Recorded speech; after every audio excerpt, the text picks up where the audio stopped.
thing that's been on my mind lately, and I hope it's on everybody's mind as well, is obviously Palestine.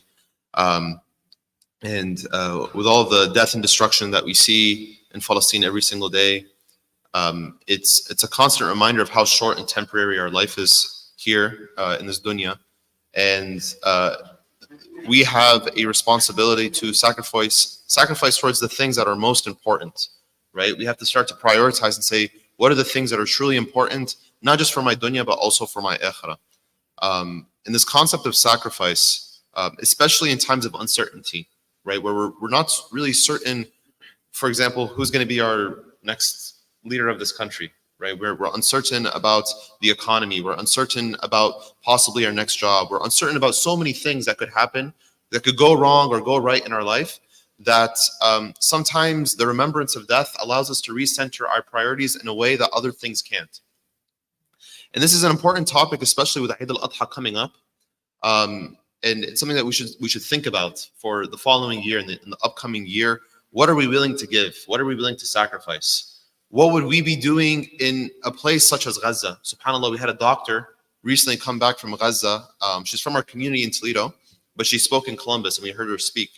And it was absolutely emotionally gripping. Everything about it was incredibly emotional and sad. And there were times of happiness in her trip as well. But when you have that 1 degree of separation between you and Ahl Gaza, it really contextualizes everything that you're doing in your life. And you begin to think, I am living a very comfortable life here in America, a very comfortable life. Whether it be your accommodation, your food, your schooling, the fact that we get to be in a clean environment, that if I were to get sick, I can go to a doctor. Like, these doctors were on a mission trip, and they didn't even have the correct tools to save the people, right? They're there, they can give consultation, they can say like, hey, you need vitamins, you need to drink more of this and more of that, but sometimes those resources aren't even there. So in our very comfortable lives, in the very privileged life that we have, we all have a responsibility to assess our own lives. I can't tell you what you're capable of sacrificing. Only you can be in control of that. But to bring it back to Eid al-Adha and bring it back to Allah at the end of the day, because regardless of what we have, whatever Allah has given us, whatever privilege or status that we have, it's all a test, right? So everything that we have is really fake, and we're going to meet Allah, and He's going to ask us about what did we have and what did we sacrifice for His cause and for His sake. So we know the story. Sayyidina Ibrahim, Sayyidina Ismael, Sayyidina Hajar, they're all sacrificing. This is an entire family sacrificing for the cause of Allah. And we should think about our families in a very similar way, that we're not just an individual. Like Ismael Gad came to the masjid and decided to come to pray to Fajr. We should ask ourselves, where's my brother? Where's my sister? Where's my son? Where's my daughter? Where's the rest of the family? Are they involved in this mission of da'wah? And how do we invite them to Islam and invite them to this da'wah? So Allah Azza wa Jal says, "Hu anfusikum wa ahlikum nara," right? So there's a concept of like your family as well is responsible for you have a responsibility of inviting your family to this mission of Islam. So we learned that Sayyidina Hajar and Sayyidina Ismail, she's going back between Safa and Marwa, and we do this ritual when we go for Umrah and we go for Hajj. There's an uncertainty of like, where's the water, right? But it's all about movement. This concept of movement is very symbolic in Islam. The concept of going back between the Safa and Marwa, the concept of going around the Kaaba,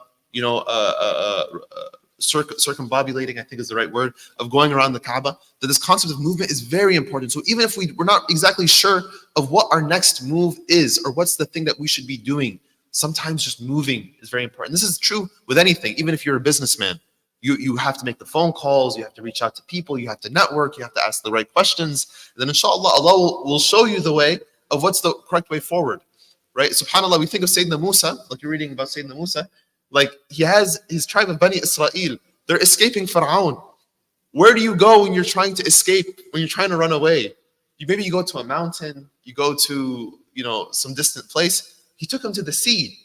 Like if you're going into the sea, there's nowhere to go, right? But he was going for the sake of Allah, right? He had Allah, and he was saying that Allah is going to be the one who's going to guide me. What's the ayah? Say, yeah. بالظبط هو دي. So like this concept is so powerful in that we're not so sure, but we put our trust in Allah, we put our tawakkul in Allah, and Allah will show the way.